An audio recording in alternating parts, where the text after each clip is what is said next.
dear students, welcome to our channel. So, today we will continue from chapter 2 and our today's topic is General Principles of Management. तो अभी तक हमने ध्यान दिया था scientific management पर और Frederick Taylor as a father of scientific management. Now we are moving further. There is a person called Henry Ford. He is called as a father of modern general management. Again, here is an important question which is asked to you in exam as in a one marker. Now, who was the Henry Ford? ये Henry Fayol कौन थे? Henry Fayol थे एक company में एक engineer, okay, और इन्होंने lower level के लेबर्स के साथ काफ़ी वर्क किया था. आफ्टर सम टाइम उन्हें उसी कंपनी में as a managing director appoint किया गया. जब उन्हें एज अ एमडी उस कंपनी में अपॉइंट किया गया तब उस कंपनी की कंडीशन अच्छी नहीं थी. वो कंपनी इंसॉल्वेंट डिक्लेयर कर दी गई थी और ऐसी वैसी इंसॉल्वेंसी नहीं थी, बहुत ही ज़्यादा सीवियर इंसॉल्वेंसी थी. बट हेनरी फ्योल ने अपने 14 प्रिंसिपल्स के साथ उस कंपनी को वो टॉप पर लेकर आए. That's why he is well known as a father of modern general management. Okay, तो जो फ्रेडरिक टेलर हैं उनके जो प्रिंसिपल्स हैं वो more of related to production और फैक्ट्री हैं. वहीं जो हेनरी फ्योल हैं इनके जो प्रिंसिपल्स हैं वो more of related to general management है एंड एडमिनिस्ट्रेशन है. Okay, so let us understand 14 principles of management. Principle number 1, that is division of work. तो अब हेनरी फ्योल क्या कहते हैं? हेनरी फ्योल ये कहते हैं कि किसी भी मैनेजमेंट में वर्क का डिवीज़न होना बहुत ही ज़्यादा ज़रूरी है. क्यों ज़्यादा ज़रूरी है? Because of benefit of specialisation. अब ये बेनिफिट ऑफ स्पेशलाइजेशन कैसे पता चलेगा? So let's take example. एक एग्जाम्पल के थ्रू हम इसको समझते हैं. सपोज दैट कि एक कंपनी है जो फर्नीचर का वर्क करती है, ठीक है. तो अब उस कंपनी में 3 प्रोसीजर होते हैं. पहला लकड़ियों को काटना, दूसरा उनको शेप देना, उन्हें असेंबल करना, और तीसरा होता है पॉलिश करना, ठीक है. तो उन्होंने क्या किया कि 9 वर्कर्स का एक ग्रुप बनाया, ठीक है. अब वो क्या करेंगे इस ग्रुप में? वो करेंगे डिवीजन ऑफ वर्क, ठीक है, कि किस पर्सन को क्या वर्क करना है, किस पर्सन को क्या वर्क करना है और किस पर्सन को क्या वर्क करना है. इट मीन्स किसको लकड़ियाँ काटनी है, किसको उसे असेंबल करके शेप देना है और किसको पॉलिश करना है, ठीक है. So that is called division of work, ठीक है. तो उन्होंने क्या किया कि फर्स्ट 3 वर्कर्स को उन्होंने बोला कि भाई आपको लकड़ियाँ काटनी है. तो उनका जो पूरा फुल कंसंट्रेशन, उनका जो पूरा फोकस है वो सिर्फ लकड़ियाँ काटने में लगा हुआ है, ठीक है. नेक्स्ट 3 जो वर्कर्स हैं उन्होंने बोला कि आपको जो क्या करना है कि आपको लकड़ियों को असेंबल करना है, आपको उनको शेप देना है, ठीक है. तो उनका जो पूरा कंसंट्रेशन है, उनका जो पूरा फोकस है, अब सिर्फ उनको शेप देना है, उनको असेंबल करना है, उसको जोड़ना है, ठीक है. उसके बाद जो नेक्स्ट 3 पर्सन हैं, नेक्स्ट 3 वर्कर्स हैं एक्चुअली, अब वो पॉलिश करेंगे उस फर्नीचर को बनने के बाद. तो उनका पूरा फोकस जो क्या होगा, पॉलिश पर होगा, ठीक है. तो इससे क्या होगा? इससे ये होगा कि वो अपने वर्क में स्किलफुल हो जाएंगे, वो स्पेशलिस्ट हो जाएंगे. क्यों? क्योंकि वो रिपीटेड फॉर्म में उसको कर रहे हैं, ठीक है. वो उसको बार बार कर रहे हैं. उनको पता है कि उन्हें लकड़ियाँ काटना है, उनको पता है कि उनको असेंबल करना है, उनको पता है कि उनको पॉलिश करना है. तो वो क्या करेंगे? उनका वर्क, पहली बात तो उनका वर्क डिवीजन है, वर्क डिवाइडेड है कि भाई इनको लकड़ियाँ काटनी है, इनको असेंबल करना है और इनको पॉलिश करना है, ठीक. अब वो बेनिफिट कैसे करता है स्पेशलिस्ट के लिए?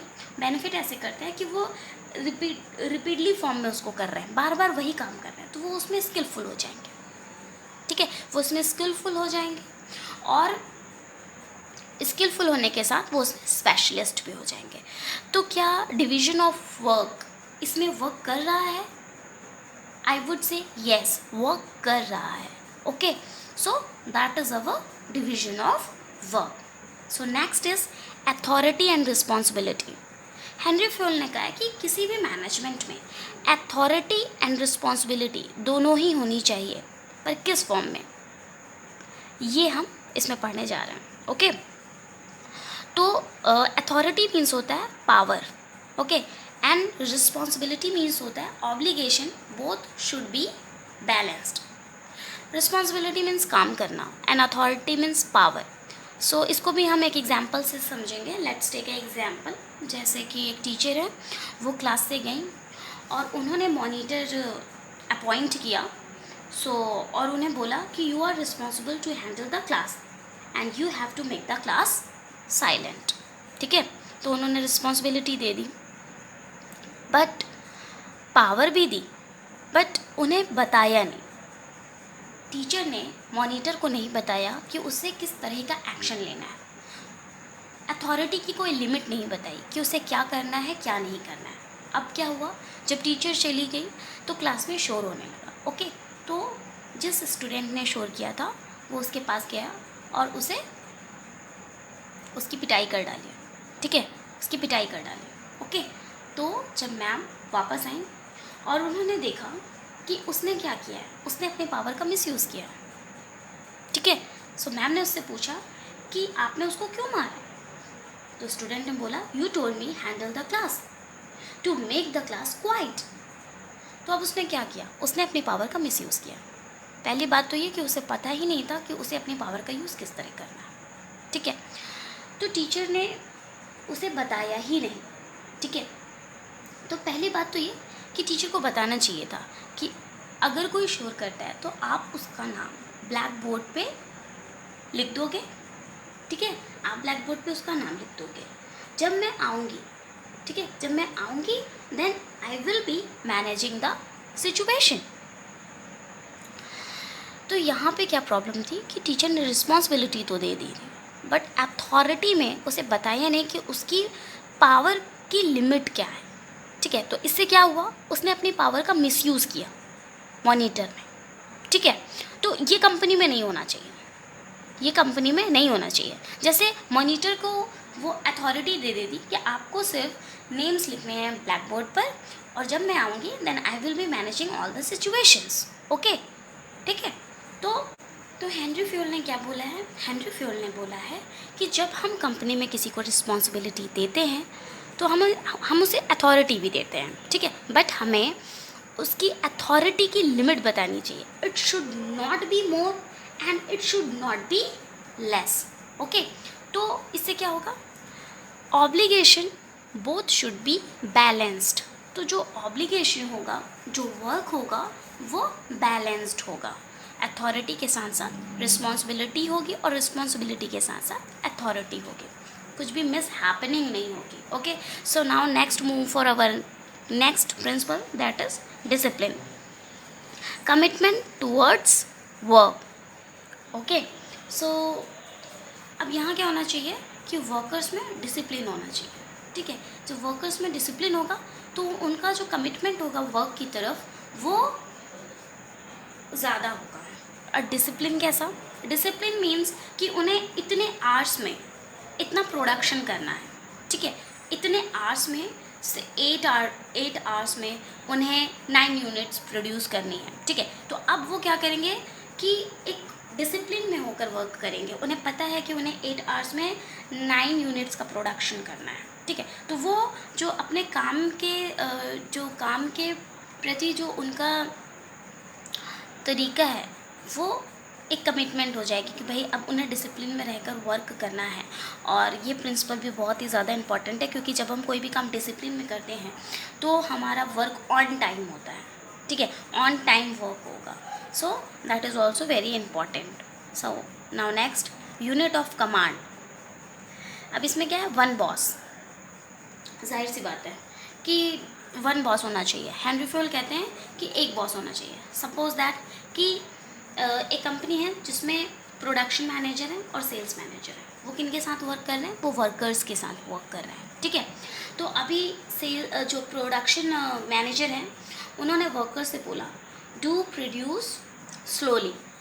Okay, do production slowly, then he maintain the level of quality of product. Okay, तो क्या हुआ, वर्कर्स ने प्रोडक्शन को स्लो कर दिया। ठीक है, उन्होंने प्रोडक्शन को स्लो कर दिया। ठीक, बट अब सेल्स मैनेजर आते हैं और उन्होंने क्या कहा, प्रोड्यूस फास्ट। अब जो आप जितना फास्ट प्रोड्यूस करोगे उतनी जल्दी स्टॉक आएगा और उतनी जल्दी हमारा जो स्टॉक होगा वो सेल हो जाएगा। तो वर्कर्स क्या करेंगे, वर्कर्स काम स्लो कर देंगे। फिर प्रोडक्शन मैनेजर आकर बोलेंगे कि आप काम स्लो करो, और सेल्स मैनेजर आकर आपको बोलेंगे कि आप काम फास्ट करो। इससे क्या होगा, इससे वर्कर्स में कन्फ्यूजन क्रिएट होगा। ओके, वो कंफ्यूज हो जाएंगे, और जब वो कंफ्यूज हो जाएंगे तो वो जो सेट टारगेट से डाइवर्ट हो जाएंगे। तो हेनरी फ्यूल ने बोला है कि किसी भी मैनेजमेंट में यूनिटी ऑफ कमांड होना चाहिए। इट मीन्स वन बॉस होना चाहिए। अगर उनका वन बॉस होगा तो वो डाइवर्टेड नहीं होंगे, वो कंफ्यूज नहीं होंगे, वो फुली फोकस्ड होंगे। ओके।